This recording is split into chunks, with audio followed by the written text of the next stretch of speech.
I love what I do. I'm a 7 foot, 440 pound giant that loves dominating people.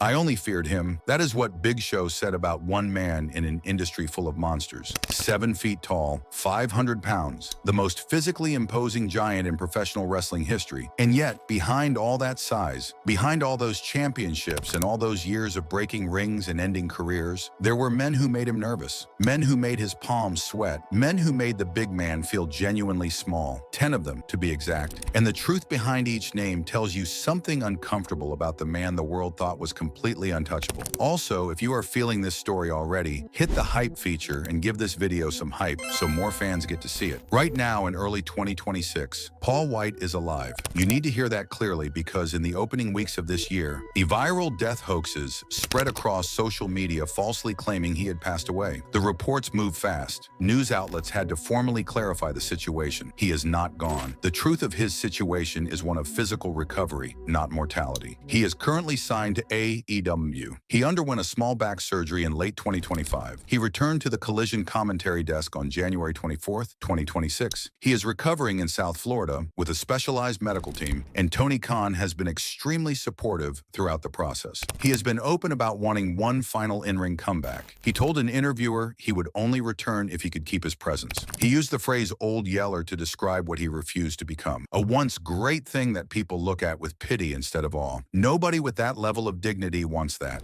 His stated goal is to rehabilitate his back well enough to slap people's souls out of their chests one last time. He is not done. He is just not ready yet. That determination in itself tells you something about the man this story is really about. But here is the thing about Paul White that most fans still do not fully understand. The size was never just a strength. The size was also a serious liability. Every single day, he was born with a condition called acromegaly. This is a hormonal disorder caused by a tumor on the pituitary gland that forces the body to produce excess growth hormone. Left untreated, it causes continuous and uncontrolled growth of bone and soft tissue. By the time Paul White was 12 years old, he already stood at 6 feet 2 inches. By 14, he had reached 6 feet 8 and was consuming roughly 14,000 calories a day just to sustain that frame. By 18, he had reached 7 feet tall and was playing serious basketball. In his 20s, he had surgery to stop the growth. And then he spent 3 decades slamming that massive frame against other human beings inside professional wrestling rings across the world. The cost has been catastrophic. By 2026, he has had double knee replacements, hip replacements, and a significant back surgery that has kept him out of active competition since 2024. Every single bump he ever took, every stiff hit from a careless opponent, every high-impact move absorbed by a body already fighting a war from the inside. The fear White felt in the ring was often a direct product of knowing that his massive frame made every mistake cost more. A stiff shot that might bruise a normal-sized man could fracture something on a body carrying that much structural load. A bad landing that a lighter performer could absorb and shake off was a much more serious event for a man whose joints were already doing more than they were ever designed to do. His size was the thing that made him valuable. It was also the thing that made him the most vulnerable person in any match he was ever part of. When you understand that, the fear starts to make complete sense. So who could scare a 7-foot giant? 10 men, and we are counting them down starting right now. Number 10, Harley Race. Let us start here because Harley Race represents the foundation of what Paul White feared for most of his career. Not a physical beating, not a broken bone or a torn muscle, not pain. Old White feared something far harder to explain. He feared a form of authority he could not argue with, could not outsize, and could not outlast. Harley Race was an 8-time NWA World Heavyweight Champion. In a business filled with performances, illusions, and carefully constructed reputations, Race was genuinely the real thing. A man who had survived and thrived in an era of professional wrestling where legitimacy was not a gimmick. It was a requirement for staying employed. When Paul White met Race, the man was already an elder statesman. He had long since moved past his championship years and into the role of respected authority. You might think that would reduce the fear, that an older man past his prime would carry less weight. You would be wrong. Notch White tells a specific story about his first encounter with Race, where the older man simply walked into a room and changed the atmosphere. No announcements, no theatrics, just the presence of a man whose history arrived before him and made everyone else feel the weight of it. White has said directly that if Harley Race told a 500-pound giant to sit down, that giant sat down. No questions, no hesitation, no negotiation, just immediate compliance from a man who had been told his whole professional life that nothing could make him move unless he chose to move. Think about what that reveals. Here is a young man who built his entire identity on the idea that his size made him special, that his body was the asset that nobody could match, that his physical presence was the conversation ender in every room he walked into.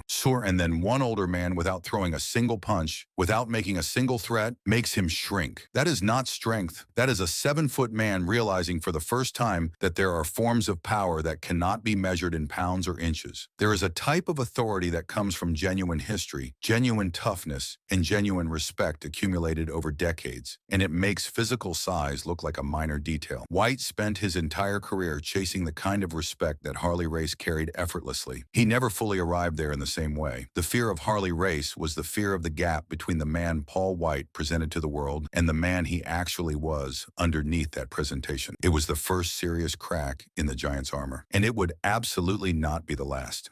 But it was instructive because it told White something that no amount of championship wins or crowd reactions could fully counteract. That the business had veterans in it who measured things by a standard that had nothing to do with how big you were, and that standard was going to follow him everywhere he went for the rest of his career. Number 9, Andre the Giant. Paul White never met Andre the Giant. Andre passed away in January of 1993. White did not debut in WCW until 1995. They never shared a ring. They never had a conversation. They never stood in the same building. And yet Andre the Giant was one of the most defining and persistent fears of Paul White's entire 30-year career. Because White was not simply expected to follow in Andre's footsteps. He was told he was Andre's successor, marketed in WCW as the Giant, or referred to publicly as Andre's son, pushed from his very first day into the spotlight that Andre had spent decades building, and expected to fill every corner of it immediately. The psychological weight of that comparison is difficult to overstate. Andre was the gold standard for giants in professional wrestling. His style was methodical and dominant. It was built on spectacle and presence. He was marketed as the 8th wonder of the world. Audiences would travel significant distances simply to see him stand in a wrestling ring. That was the bar that was handed to Paul White before he had wrestled a single meaningful professional match. And here is where this becomes genuinely unfair to White and where the negative framing sharpens. Because White, in his youth, was a legitimately gifted athlete. He could perform drop kicks. Or he trained to do moonsaults. He moved with a fluidity and agility that reflected his background as a serious basketball player. He had real, tangible athletic gifts that went far beyond simply being enormous. But in WCW, those gifts were actually a liability. If he moved too fluidly, too athletically, too much like someone with genuine skills, it broke the illusion. The business needed him to be a specific thing: heavy, methodical, a spectacle, a force of nature that could not be stopped rather than an athlete who could be outskilled. They needed him to be Andre, and Andre was none of those athletic things. So White suppressed himself. He buried his athleticism. He performed a reduced version of his actual capabilities because the ghost of a dead man demanded it. Or he spent years fitting himself into a mold that was cast for someone else entirely. And every time a commentator mentioned Andre's name in the same breath as his, every time a promoter invoked the comparison as a selling point, White had to carry the weight of that again. The mold was always there. It never stopped fitting him uncomfortably. He was bigger than the role he was being asked to play in the athletic sense, but the role was too large in the historical sense for him to ever fully inhabit it. That is an impossible position to sustain for 30 years, and he sustained it anyway. He went on to win the 2015 Andre the Giant Memorial Battle Royal in WWE, a moment that was designed to bring everything full circle, a symbolic completion of a long journey. But even standing there with that trophy, and even with the symbolic gesture of the business acknowledging what he had done, the anxiety of living up to the 8th wonder never fully disappeared. He carried that ghost for the better part of 30 years, not because Andre threatened him, but because White feared failing someone he never even got to meet. The pressure of an inherited identity is a specific and invisible weight that no championship belt and no standing ovation can fully lift. White wore it his entire career, and most people watching never knew it was there. Number 8, Haku. Every person on this list inspired a specific category of fear in Paul White. Some are about legacy, some are about losing control of a situation, some are about the fear of physical damage. Haku inspired all three simultaneously, and he did it in the most direct way imaginable. When he was genuinely dangerous, not wrestling dangerous, dangerous, not perform dangerous. Real, actual, physical world dangerous in a way that no amount of size, no amount of training, and no amount of professional positioning could change. Tonga Fafita, known as Haku in WWE and as Meng in WCW, is one of those figures in professional wrestling history whose reputation has only grown more formidable over time because the stories about him come from too many different people across too many different eras to dismiss. White has cited Haku as the most legitimately dangerous individual he ever encountered across his entire career in professional wrestling. Not the toughest opponent in a structured match, not the most intimidating performer behind a microphone, the most dangerous in the plain, straightforward, real-world definition of that word. And the reputation of Haku is constructed from decades of backstage incidents. Stories from wrestlers of every era describe altercations that left multiple people incapacitated regardless of their size or their credentials. Not one person neutralized by a single precise action. Multiple individuals, simultaneously or in rapid sequence. The consistent detail in every account across every version of the story is that Haku's physical strength and his pain tolerance both operated far outside the range of what normal human beings are capable of. He was described universally as kind and gentle in ordinary circumstances and as something completely different when provoked. For Paul White, whose entire professional identity was built on the idea that size was the ultimate deterrent and that no one would risk confronting him,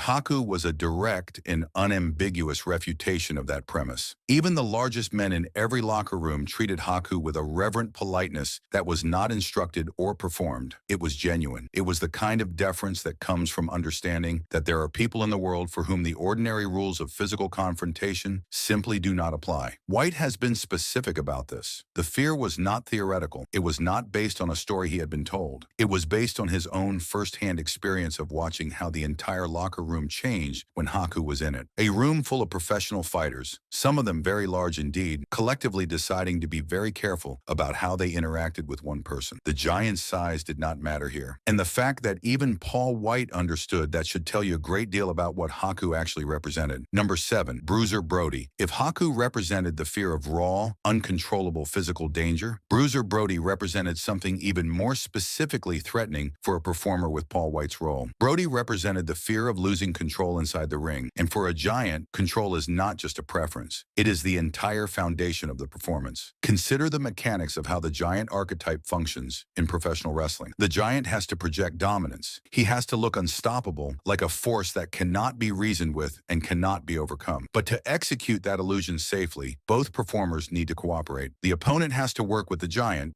take moves in a way that amplifies the giant's power while keeping both people physically safe. The illusion of dominance requires the active cooperation of the opponent. Remove that cooperation and the entire structure collapses. The giant is just a large man standing in a ring without a script, with no idea what to do next. Bruiser Brody was the definitive archetype of the unpredictable professional wrestler. He was known for refusing to follow predetermined scripts, for going into business for himself, as the phrase goes, whenever he felt that a promoter or an opponent was not showing him proper and sufficient respect. He would no-sell moves, meaning he would refuse to react to an opponent's strikes as if they had no effect, destroying the narrative of a match in real time in front of a live audience. He could also choose to become legitimately violent during a match if he decided the circumstances warranted it. During his developmental years, Paul White was cautioned about the legacy of Bruiser Brody repeatedly by veterans who understood what that legacy meant. The story that spread terror among young wrestlers was about a cage match between Brody and Lex Luger. At some point in that match, Brody decided he was done. He simply stopped cooperating with the agreed-upon structure of the match. He stood in the ring and stared at Luger. Luger, with no idea how to respond to a situation where the other man had simply opted out of the entire proceeding, eventually fled the cage. The match ended on those terms. Brody had decided it was over, and that was that. For a young Paul White, for the thought of that scenario applying to him was a genuine source of professional dread. What does the giant do when the person across from him decides the agreement is void? What is the response when size and reputation cannot compel cooperation? Because here's the truth about giants in professional wrestling that nobody wants to say out loud. The giant looks powerful because the opponent lets him look powerful. The moment that cooperation disappears, so does everything that the giant has built. White needed control. Brody threatened the one thing he relied on, and White knew that in that scenario, his 7 feet would not save him. Number 6, Vader. Paul White spent his career being positioned as the scariest person in any building he walked into. Then he stood across from Leon White, known to the wrestling world as Vader, and discovered very quickly that the title title was not as exclusively his as he had believed. Vader was a 450-pound athlete who moved with the speed of a man half his mass. He had spent significant time wrestling in Japan, where the philosophy was built around hitting your opponent with genuine force. Strong style, as it is referred to, is the working principle that strikes should appear real because they largely are real. The art of pulling a punch, of reducing force at the point of impact to protect the opponent, was something Vader largely rejected. He brought that philosophy into every match in every company he ever worked for. White has described Vader as a human brick wall. This was not a figure of speech. It was a practical description of what it felt like to physically collide with the man during a match. Every single interaction with Vader produced real pain that lasted for days after the match. Real bruising, the kind of deep soreness that reminds you the next morning exactly what you put your body through the night before and makes you think carefully about whether the next match is worth it. The ordinary pain management that wrestlers develop over years of experience, the mental process of separating the performance pain from the real pain, did not work the same way with Vader. Because with Vader, most of it was real pain. There was no significant gap between the two categories. Vader's most documented story is almost impossible to believe on first hearing, but it comes from multiple sources. During a match, his eyeball was partially displaced from its socket. Vader pushed it back into place himself and continued wrestling. No stoppage, no medical intervention, no visible concern. This was a man whose personal relationship with physical pain existed on a different level than the people around him. And Paul White had to stand across from this man regularly and maintain the appearance of being the more dangerous of the two. The specific fear that Vader generated was the fear of physical attrition. Every match against Vader was a transaction where White paid with his body at a higher rate than any other opponent on the roster could demand. The knowledge that a single match could genuinely shave productive years off a career was not an abstract philosophical worry when Vader was involved. It was a direct, practical certainty. Big Show was presented to the world as a monster. Vader made him feel breakable. Those two things cannot comfortably coexist, and White felt that contradiction in his bones for days after every encounter. Number 5. Mark Henry. This entry on the list is the most complicated one. Paul White and Mark Henry are genuine, deep, long-standing friends. White has described their relationship using the phrase brothers from another mother. They came up together. They worked together in multiple companies. They engaged in major on-screen feuds. They spent enough time together that they talked seriously about creating a cooking show together, a concept White pushed because he believed Henry's skills in the kitchen were genuinely underrated. This is a real friendship built over real years with real history behind it. And yet, Paul White has stated clearly on multiple occasions that observing Mark Henry's physical strength up close was one of the most genuinely frightening experiences of his professional life. Not watching him perform, not seeing him in a match, just being in proximity to the man and witnessing what his body was capable of doing without any particular effort or intention behind it. The story that defines this entry and explains everything better than any analysis can is this. Henry was sitting in a locker room one day, visibly irritated and upset. White noticed and asked what was wrong. Henry held up a silver quarter, the kind of ordinary small coin found in any pocket. He explained that he had been attempting to tear it in half with his bare fingers for the past 30 minutes. He was frustrated, not because he could not do it, because all he had been able to manage in 30 minutes of effort was to bend it. And Henry's emotional state about this situation was one of mild frustration at his own limitations. He had only bent it. He wanted more. He considered what he had accomplished to be inadequate. White described this strength as Old Testament, a force from an entirely different era of human physical capability. A reminder that Mark Henry was operating on a scale that did not have much in common with ordinary athletic achievement. And here is where the fear enters the friendship. Because Henry and White were close, they trusted each other, they knew each other well, they looked out for each other. And still, White remained hyper-vigilant every single time they worked together in a ring because Henry could forget his own strength. Not out of malice, not out of anger or competitive feeling, simply because strength at that level has a different baseline. A move that Henry considered gentle and controlled could still cause real damage. He trusted him as a brother but still feared what those hands could do. Number 4, Brock Lesnar. When Brock Lesnar arrived in WWE in 2002, he brought with him a set of credentials that were not just impressive on a resume. They were specifically threatening in the context of what Paul White had built his career on. Lesnar was an NCAA Division I wrestling champion, the highest level of amateur wrestling competition available in the United States. He arrived with legitimate technical skills that size alone could not neutralize, and he combined those skills with an explosive level of physical power that most people inside the company had simply never encountered in another person. He was not a large man who had learned to wrestle. He was a legitimate wrestler who also happened to be enormous. enormous. That is a meaningfully different thing. And Paul White had been operating under the assumption that size was enough of an advantage to cover most of the gaps in any matchup. Lesnar immediately made it clear that assumption was no longer valid. Paul White was positioned as one of Lesnar's first significant rivals in WWE.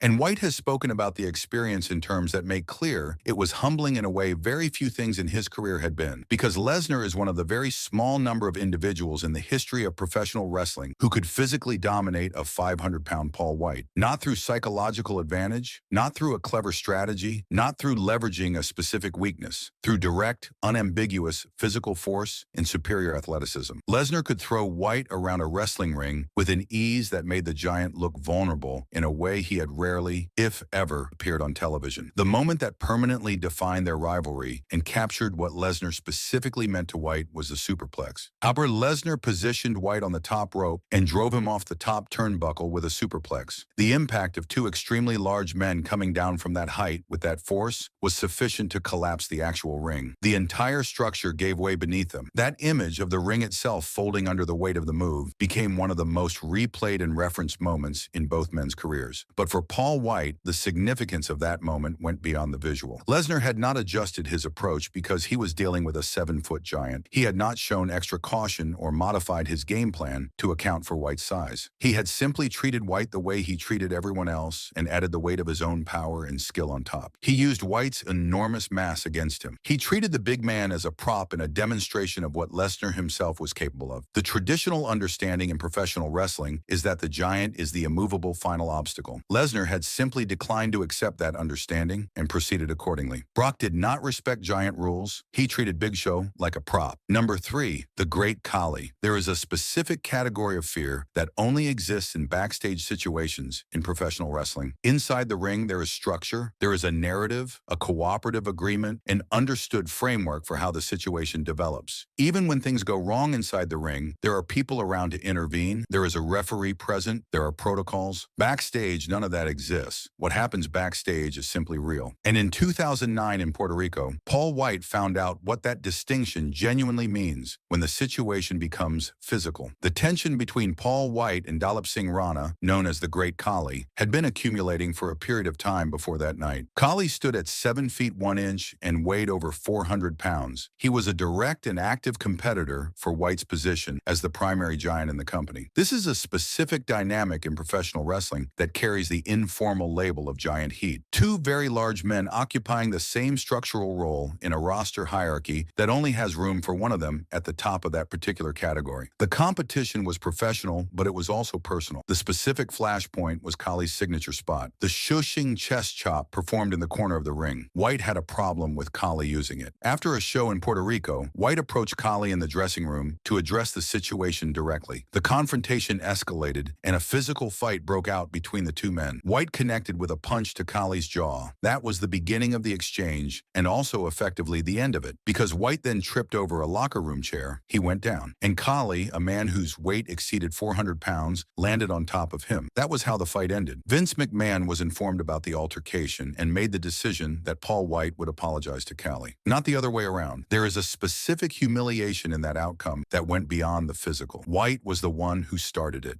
White was the one who threw the first punch. And White was the one who ended up underneath a larger man on a locker room floor in Puerto Rico and then had to go say sorry to the man he had tried to confront. The political and professional fallout was as damaging as any physical bruise. And when you add in the fact that Khali's camp circulated the story that White had been left in tears by the outcome, you have a moment that followed White's reputation around for a long time. Beyond the humiliation, White has spoken about the specific fear of career-ending injury in an uncontrolled environment. Inside the ring with a referee and medical staff at ringside, there are safety mechanisms. Backstage in a locker room with furniture on the floor and no one managing the situation, those mechanisms do not exist. One bad landing ends everything with no context and no ceremony. This was not fear in the ring. This was panic backstage where no one can protect you. Number 2, Stan Hansen. Every single entry on this list carries an emotional weight, a layer of psychological complexity, a status element, or a professional pressure that sits underneath the physical dimension of the fear. Stan Hansen is the exception to that pattern. Stan Hansen was frightening for a reason that is brutally simple. He could not see properly, and he flatly refused to do anything about it. Hansen was one of the most genuinely legitimate and feared hard men in professional wrestling history. history. His toughness was not manufactured for television. It was the defining practical characteristic of his career. He hit hard. He hit for real. Every person who worked with him understood this in advance and adjusted their expectations accordingly. But what made Hansen uniquely and specifically dangerous in a way that went beyond ordinary toughness was the issue of his eyesight. Stan Hansen was legally blind without his glasses, and when he was inside a wrestling ring, he refused to wear corrective contact lenses. He chose, as a deliberate professional decision, to compete in an environment requiring physical precision while being unable to accurately perceive what was in front of him. For Paul White, who presented the single largest human target on any roster he was ever part of, the arithmetic was uncomfortable. A large, well-defined, difficult-to-miss target. A powerful and experienced man swinging full force with limited visual accuracy. White has spoken about retrospective fear of Hansen specifically, expressing relief that their respective peak years in the business did not overlap significantly. He was glad they were not in the same company, competing in the same era at the same time. And that gladness is worth examining carefully. He was not glad they had different styles. He was not glad he never had to deal with the personal dynamics of working with someone that intense. He was specifically glad he was not put in a position where a blind man with a stiff arm had a reason to aim at him night after night. That specific and pointed expression of relief tells you everything you need to understand about the assessment White made about that risk. A big target meets a wild swing. That is not entertainment. That is a serious professional risk. Number 1, The Undertaker. I only feared him. 9 men on this list made Paul White afraid in specific, identifiable ways. Physical danger, the loss of control, brutal working styles, the weight of someone else's legacy, violence in an unprotected environment, the unpredictable collapse of a cooperative agreement. Each fear had a clear source and a clear target. But The Undertaker, Mark Calloway, occupied a category entirely separate from all of them. And the reason is both simpler to state and far more complex to fully understand than any other entry on this list. When Paul White arrived in WWE in 1999, he came as a high-priced acquisition from WCW. That single fact carried significant social weight inside the locker room. He had not come up through the WWE system. He had not paid dues in the company. He had not built relationships over years with the veterans who had spent their careers making the organization what it was. He arrived expensive, with WCW on his history in 1999 when the war between the two companies was at its most intense. In that environment, the resentment from established WWE veterans was a practical and predictable reality. Into that environment, The Undertaker functioned as the locker room leader. He was also the presiding judge of what was known informally as Wrestler's Court. This was an actual informal judicial system operated by the wrestlers themselves to address and punish breaches of professional etiquette and conduct. If you violated the unwritten rules of the locker room, you could be summoned to appear before Wrestler's Court. And The Undertaker was the one sitting in judgment. His was the final word on what was acceptable and what was not. Paul White has stated directly and without qualification that no person in the entire history of his professional wrestling career kept him in a state of sustained and constant anxiety the way The Undertaker did. Not Haku, whose danger was physical and universal. Not Vader, who could bruise him for a week. Not Brock Lesnar, who treated him like a prop. The Undertaker. Because the specific and particular fear that The Undertaker generated was not the fear of physical harm. It was the fear of being found unworthy, of submitting to the judgment of the one person whose opinion set the standard for the entire locker room and receiving a verdict that said Paul White did not deserve to be there.